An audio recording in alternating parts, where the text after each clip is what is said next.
সকালবেলা ফেসবুকে ঘাটাঘাটি করার সময় হঠাৎ করে ফেসবুকের নিউজ ফিডে একটা ছবি এসে পড়ে। ছবিটা দেখে আমি অবাক।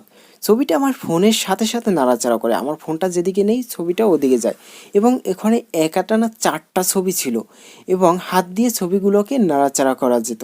তো ছবিটা আমার কাছে খুবই ইন্টারেস্টিং লাগলো। সাথে সাথে তার প্রোফাইলে চলে গেলাম, গিয়ে দেখি তার কভার ফটো ওইটা দেওয়া।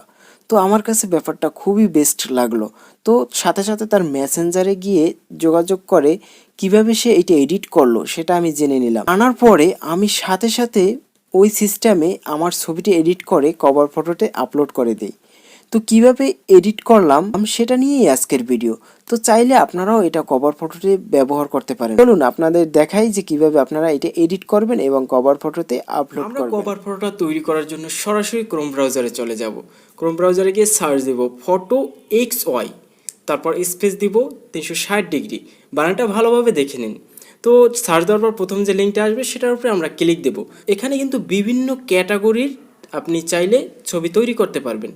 তো এখানে আমার কাছে বেস্ট যেটা সেটা হচ্ছে এই 3 নাম্বারটা। এটাই সাধারণত 4টা ছবি অ্যাড করা যায় এবং এই কোয়ালিটিটাই আমার কাছে সুন্দর লাগে। আপনাদের যেটা সুন্দর লাগে সেটা আপনারা করে নেবেন। তো আমি এটার উপরে ক্লিক দিব। ক্লিক দেওয়ার পর সাথে সাথে একটু নিচে আসবো। আসার পর দেখুন এখানে কিন্তু 4টা ছবি চাচ্ছে। তো প্রথম আমরা ছবি সিলেক্ট করব, সরাসরি গ্যালারিতে নিয়ে যাবে। তো এখান থেকে বেস্ট কোয়ালিটির, আমার যে বেস্ট কোয়ালিটির ছবিগুলো সেইগুলো আমি সিলেকশন করব। তো ফার্স্ট ছবিটা আমি সিলেকশন করার পর এটা কিন্তু ক্রপ করে নিতে হবে। তো এটাই ফুল ছবি আপনি ব্যবহার করতে পারবেন না, এটা ক্রপ করে নিতে হবে।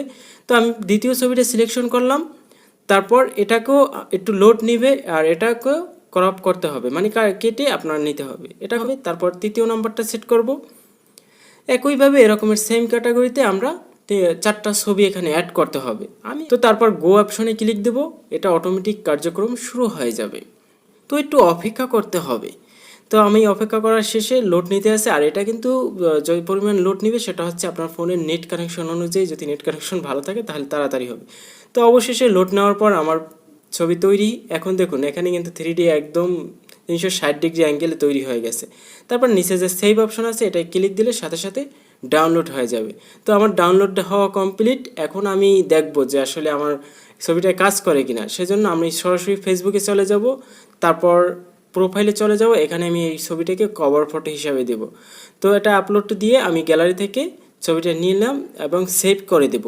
সেভ করার সাথে সাথে একটু লোড নিবে। লোড নেওয়ার পর হ্যাঁ, কাজ হয়ে গেছে। আসলে মানুষ যে কী ভাববে, ফোন নাড়াচাড়া করার সাথে সাথে আমার ছবিটাও নাড়াচাড়া করবে। একটু ব্যাপারটা একটু অন্য কোয়ালিটি। এটা অনেকের প্রোফাইলে আমি দেখছি যে এরকমের করে। আপনারা যদি না জেনে থাকেন তাহলে এরকমের করতে পারেন। আসলে এটা খুব মজাদার। তো আমি ব্যবহার করছি, আমার কাছে খুবই ভালো লাগে। মানুষ যে কী বলবে, নাড়াচাড়া করবে আর আমার ছবি নাড়বে। তো আপনারা চাইলে এভাবে আপনাদের কভার ফটোটা একটু আকর্ষণীয় করে তুলতে পারেন। তো আমি করে ফেললাম এরকমের। আর যদি এই ব্যাপারটা আগে আপনারা জেনে থাকেন তাহলে একটা কমেন্ট করেন, আর ভিডিওতে অবশ্যই লাইক দিবেন। আর আমাদের সাথে থাকার জন্য কি করতে হবে সেটা তো অবশ্যই জানেন। আর আজকের ভিডিও এই পর্যন্তই। ভালো থাকবেন, সুস্থ থাকবেন। দেখা হবে পরবর্তী কোনো ভিডিওতে। ততক্ষণ আল্লাহ হাফেজ।